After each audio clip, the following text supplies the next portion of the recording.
I was 25 when I was arrested for stealing a loaf of bread to feed my starving family. For that minor criminal offense, I spent 19 years in jail. When I was freed from prison, I was a bitter man. I walked for miles, trying to find somewhere to rest. By the time I reached Dean, the sun had already set and I was hungry and exhausted. Then I headed for an inn, seeking accommodations for the night. Looking me up and down with doubt and suspicion, the owner of the inn sent a boy to the police station to inquire about me. When the boy returned, he submitted a brief report to the owner.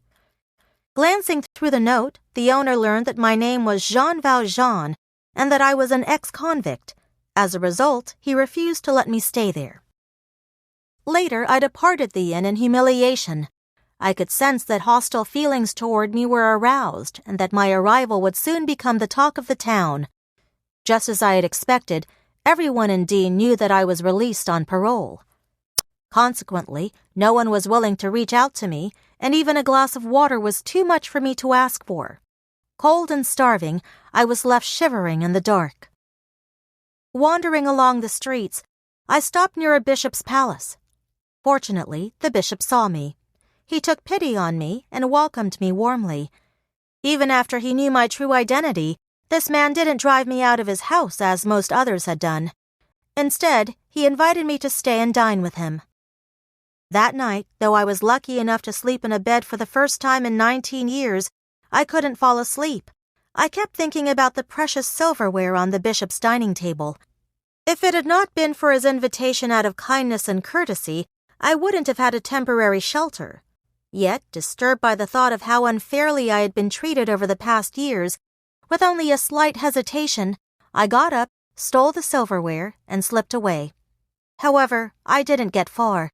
By the time it was dawn, the police had caught me and taken me back to the bishop.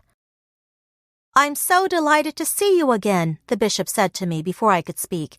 "You forgot to take the candlesticks." With my eyes nearly popping out of my head, I was stunned by his words. The bishop had not only shown mercy to me, but also given his only belongings of value to me. After the police left, the bishop told me, "Everyone deserves a second chance. Promise me that you will use this silver to become an honest man." He continued solemnly, "Jean Valjean, my brother, you no longer belong to evil, but to good. It's your soul that I'm buying for you, and I give it to God." I soon left the bishop's house with my thoughts staying on my dark days in prison and on my wasted life. Filled with anger and gloom, I stamped around the countryside.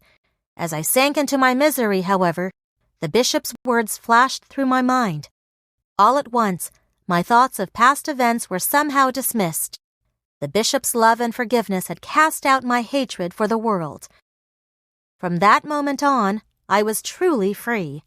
I, Jean Valjean, became a changed man and never committed another crime.